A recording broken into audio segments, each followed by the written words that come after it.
Papaano nyo po na ibigan ang edukasyon? Kinukutya kasi ang pamilya namin.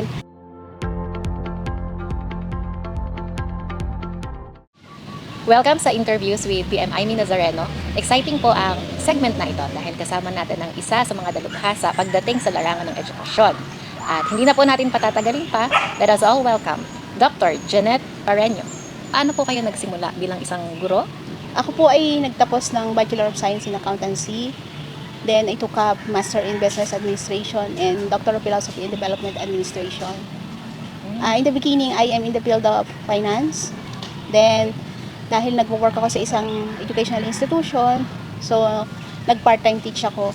Then, nagustuhan ko yung aking ginagawa. So, nag-full-time faculty ako. Then, currently, ako ay isang Dean of Colleges sa Eclaro Academy. And at the same time, nagpo-part-time professor ako sa De La Salle University sa Top Avenue, Manila and sa College of Informatics sa Imus. Papaano nyo po na ibigan ang edukasyon? Dahil sabi niyo sa akin, hindi kayo nag-start sa education field. Actually, bata pa lang ako, masipag ako mag-aral.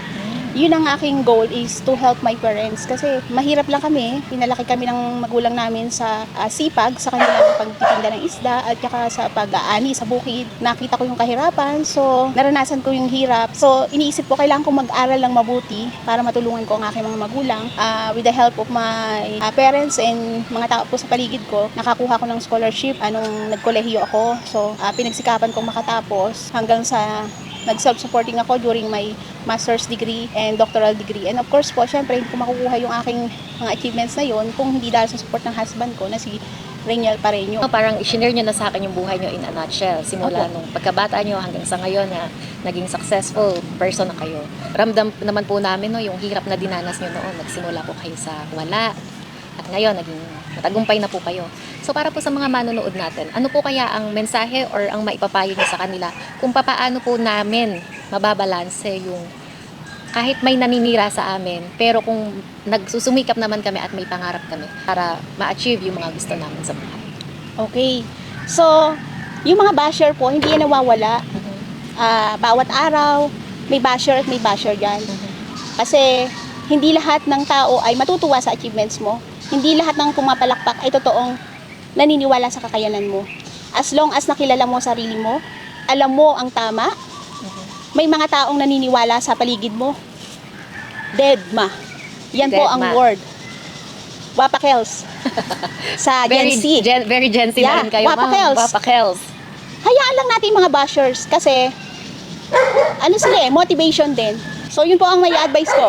Deadma, go on. Basta tama ginagawa mo, huwag kang matakot. Kahit mag-isa ka lang, if God is with you, who can be against you? Yun Yes, po. ma'am. So, napakagandang kasagutan po. Positive mindset with action is positive outcome. Yes, ma'am. What makes you so inspired? Paano nyo nagagawang ipagpatuloy itong mga bagay na ginagawa nyo ngayon? Alam niyo po kasi, napakasarap ng pakiramdam kapag yung pamilya mo very supportive sa'yo. Despite sa pain, despite sa mga nasa paligid mo na nagbibigay sa'yo ng pain, kapag ang circle of friends mo, ang community mo, especially sa family mo, very supportive sa'yo, makakayanan mo eh. Makakayanan mo kasi andyan ang aking very supportive na husband, yung kids ko, mga kapatid ko, may mentor ako na naniniwala sa kakayanan ko is nagpapatuloy po ako. Kailangan lumaban ka sa buhay. Kasi kapag hindi mo pinagpatuloy ang laban, ikaw ang matatalo. Hindi mo ma-achieve yung pangarap mo sa buhay. Paano, ma'am, yung sa workplace? So, masasabi ba natin na very supportive din po ang institution na pinagtatrabahuhan niyo before? Ang masasabi ko po kasi is wala namang perfectong workplace. Yes. Meron at meron rin basher dyan. Meron at meron hindi rin maniniwala sa'yo. Pwede ka nilang kutyain, pwede ka nilang i-disregard, i-discriminate, i-disrespect, pwede kang sabihan nilang all-knowing ka. Pero again, Masyadong nagmamagaling. yeah, bida-bida, intrimitida, maldita, lahat na lang ng bida ibibigay sa'yo. Pero sabi nga nila, bida ang saya. Kay Diba? Jollibee. Kay Jollibee. Kapag ka masaya puso mo dahil alam mo ang tama ang ginagawa mo, deadma pa rin. I-deadma lang natin, although nagbibigay rin sila ng pain, pero yung pain po na nararamdaman natin is gawin nating motivation. Kasi yung nangyari po sa akin, habang ako ay kanila pong inaapakan, tinatadyakan, umiiyak po ako, totoo. Hindi po ako nakakatulog. Sa workplace. Naramdaman ko po yun sa workplace. Truly, naramdaman ko po sa workplace. Pero ang ginawa ko po, mas pinagbuti ko po. Nag-aral po ako nang nag-aral. Nag-aral. Hanggang sa nakuha ko po yung 4 certifications, nagbupuyat ako para makuha po yun. At hindi po nila alam, hindi ko naman kailangan ring ipaalam, pero nagulat na lang po sila na ipasa ko po ang lahat ng certification na yun. Wow, congratulations, So, ma'am. wala namang perfectong organization. Meron at meron pa ring basher at unsupportive. Pero meron din pong supporters na nasa paligid mo. Sobrang sipag nyo, ma'am. So, ang dami-dami nyo nang nagawa at ang dami-dami nyo pa rin gustong gawin. So, what makes you so inspired? Ano yung pinaguhugutan nyo ng inspiration? And may times po ba na naburn out kayo pero ipinagpatuloy nyo pa rin? What makes me inspired? My family. Mayroon po akong 2 anak na pinapaaral. Sabi ko po sa mga anak ko is mag-aral mabuti kasi hindi dahil ikaw ay graduate na, doctorate degree ka na, is gaganda yung buhay mo. Kasi nasa diskarte pa rin yun eh, di po ba? Although hindi naman po ako ganun ka-successful when it comes sa finances, kasi nga nagpapaaral pa rin po kami ng anak, is ang masasabi ko lang po is nakakatulog po ako ng mahimbing dahil alam ko wala po akong inaapakang tao. So, family ko po ang nagbibigay ng inspiration sa akin para magpatuloy. Yun po, basta po alam mo na mayroong sumusuporta sa'yo at alam mo kung bakit sabi ni Nescafe, di ba? Para kanino ka bumabangon? Para kanino ka ba bumabangon? Para sa family ko po. So ma'am, nakita ko sobrang busy nyo, no? How do you balance family, motherhood, education, and career? Okay. So, napakagandang tanong po yan. Unang-una po is, open po ako sa family ko. Ano nangyayari sa akin sa workplace? Ano nangyayari sa buhay ko? Very supportive po yung mga anak ko. Ang mga anak ko po ay napalaki namin ng very independent. Pag meron pong nararamdaman na sama ng loob, galit, alam din po nila. Kasi ang masasabi ko po, pag may foundation ka po ng faith sa family, yung mga anak mo, kahit mga bata pa yan, sila ang magiging advisor mo. Yung support nila Yes. sa inyo, ma'am. Sasabihin, Mami, mag-pray ka kasi. Ba't ayaw mo kasi mag-pray? Ipag-pray mo lang yan. Pabayaan mo sila. So, pag open ka, kahit mga bata po yan is, magbibigay yan sa iyo ng support eh. They are also your support system. Hindi dahil mas bata sila sa iyo, mas magagaling ka dahil mas matanda ka. Hindi po. Yun po ang nangyayari eh. Yung pamilya ko po, alam nila yung schedule ko. Kung hindi ko po sila nakakausap dahil sobrang busy ako, naintindihan po nila at inuunawa po nila. Lalo na po ng husband ko, may mga time na hindi ko na po halos makausap dahil ang kaharap ko ay puro laptop, nauunawaan po. So inuunawa po nila kasi napakahalaga po yung meron kayong understanding within the family. At pagdating naman po sa mga bagay-bagay na kasi sobrang daming schedule, may panahon pa rin po ako para sa aking Korean novela. Really? How? How did you do that? Habang ako po ay gumagawa ng lecture, habang ako po ay gumagawa ng mga grades, lessons, meron po akong kadamay. Yung aking Korean novela na nasa gilid, kahit hindi ko po siya nakikita, napapakinggan ko, hindi ko po namamalayan yung oras eh, umaga na pala. Napapakinggan ng Korean? Or May translation na kasi ngayon may recap na ngayon pati eh, movie Korean Tagalog, dub. di po ba? So, sila yung karamay ko sa hating gabi, madaling araw. At saka yung FEBC, Anong favorite DCS? niyo, ma'am, na Korean novela? What's your favorite Korean novela? madami eh. Madami po. Sigurado ngang fan ng Korean. Ay, tsaka sa FEBC, DCIS, yung po. So ma'am, dumating po ba sa point na kailangan yung mamili between career or family or education? Sa ngayon po, hindi po yung dumarating. At ayaw ko pong dumating na mamili ako. Kasi nga po, sabi ko po sa inyo, very supportive po yung husband ko, very supportive yung kids ko. Kaya hindi po namin kailangang pag-usapan kung ano yung pipiliin ko, either it is family or career or yung pag-aaral ko. Kasi binabalanse ko po yung buhay ko sa tulong nila. Ma'am, nadinig ko po na sinasabi nyo na napaka-supportive ng inyong family, especially your husband. Pwede nyo po bang ma-share sa amin kung papaano yung sinasabi nyong suporta na natatanggap niya sa inyong asawa? Unang-una po kasi pag mayroon akong problema, syempre reklamo ka ng reklamo. Yung asawa ko po, nakikinig po siya, nagbibigay ng advice. Minsan po, napapagalitan pa ako dahil napapakinggan ko yung ibang tao, hindi siya. Then, dumating yung time na, bakit nga ba sa ibang tao ako nakikinig, ba't hindi sa husband ko? Kasi yung husband ko yung andyan lagi sa tabi ko eh. Naglaan po ang aking husband ng oras, ng panahon, at higit sa lahat, yung ipon niya. Ibinigay niya sa akin para po makapag-aral ako. Yung mga certification ko po yun, hindi naman po biro ang tuition fee. Opo. Pero inilabas niya po yung ipon niya para tulungan niya po ako makapag-aral. At the same time, yung po mga pag-get ko po ng award sa ibang bansa, personal expense ko rin po yung pagkuha ng award na binibigay sa akin. Tinuportahan niya po ako. Binigyan niya rin po ako ng funds niya. So, hindi lang po kasi mentally ang ibinibigay sa akin na support. financially, spiritually, lahat po ng suporta ng pamilya ko, lalong-lalo na po ng husband ko. Kasi nagpapasalamat po ako sa Panginoon, hindi ko po makukuha yung achievements na yan kung wala po yung biyayang ipinagkaloob ng Panginoon, which is my husband. Napakaswerte niyo po sa inyong naging asawa. Tunay na kayo kanyang pinoprotektahan. Yes no? po, Parang yes yung po.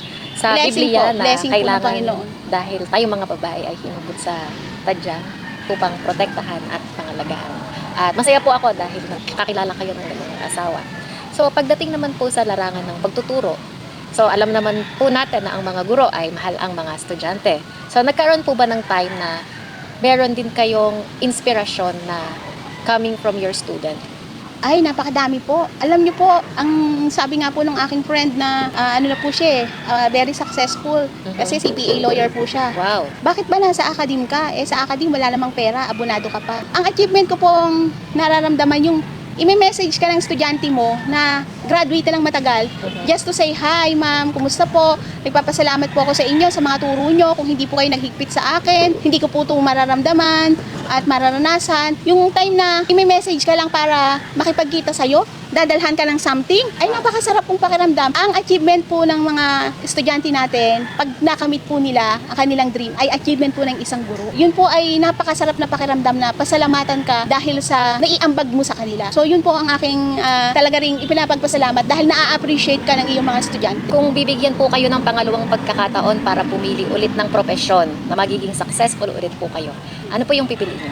Same pa rin po kung anong meron po ako ngayon kasi hindi... Guro, pagiging guro. Pagiging guro po, pagiging isang accountant, kasi naniniwala po ako na hindi po lahat yan mangyayari kung hindi kalooban ng Panginoon. Kasi everything has a purpose. So, although you have plans for yourself, pero si Lord may plano po para sa atin. Sabi ko nga po sa inyo is, marami po akong pinlano nung una, pero nung umalis po ako dun sa dati kong institusyon, hindi ko po akalain lahat ng achievements na po yan.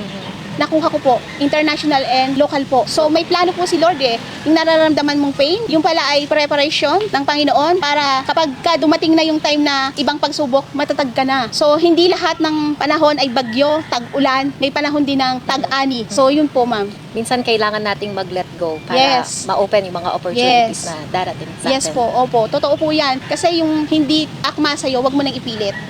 Ipagpaubaya mo na at magdasal ka. At kapag in-embrace mo yung pagbabago sa buhay mo, dadating at dadating talaga ang magandang umaga. Para sa mga manonood natin na nagsusumikap para maging isang professional, siguro particularly bilang guro or accountant, ano po ang maipapayo nyo sa kanila? Sa lahat po ng mga bilang accountant or bilang guro, kung sa lahat ng nagnanais po na makamit ang kanilang pangarap, wag po kayong humintong mangarap kasi libre ang mangarap, pero samahan po natin ng gawa. Samahan po natin ng pananalig sa Panginoon, samahan din po natin ng pakikisama, mabuti sa kapwa. Wag po tayong huminto sa paggawa ng kabutihan, although may mga tao sa paligid na kahit gawan mo ng kabutihan, ang return sa'yo ay hindi maganda. Never stop doing good and being kind to everyone. Akin pong huling katanungan sa pagtatapos ng ating segment na ito, please define success in your own words. Para sa akin po, ang success ay meron kang peace of mind. Kasi hindi po ito isang material na bagay lang na nakuha mo, kaya ikaw successful. Ang pagiging isang successful ay meron kang peace of mind sa buhay mo. Meron kang pamilya na nagmamahal sa'yo at sumusuporta sa'yo. Regardless of the material thing, pagka may nagmamahal sa paligid mo, buo ang pamilya mo, buo ang suporta ng pamilya mo, may peace of mind ka, successful ka. Wow, and that wraps up our segment. Maraming salamat po Dr. Jonette Pereño sa pagbibigay ng audience. So talagang masaya po ako dahil alam ko na magiging inspiration po kayo para sa ating mga manonood, and we are proud na magkaroon ng isang constituent na katulad nyo. Masipag, matalino, may pananampalataya at pananalig sa Diyos. At higit sa lahat, balance yung career, education, life, at lahat-lahat na. So sobrang ang galing-galing po. And maraming salamat po sa Salamat pagpapaunlak din sa po. segment na ito, and more success to you. Thank you ma'am. All the praises and glory po ay sa Panginoon po. Okay po.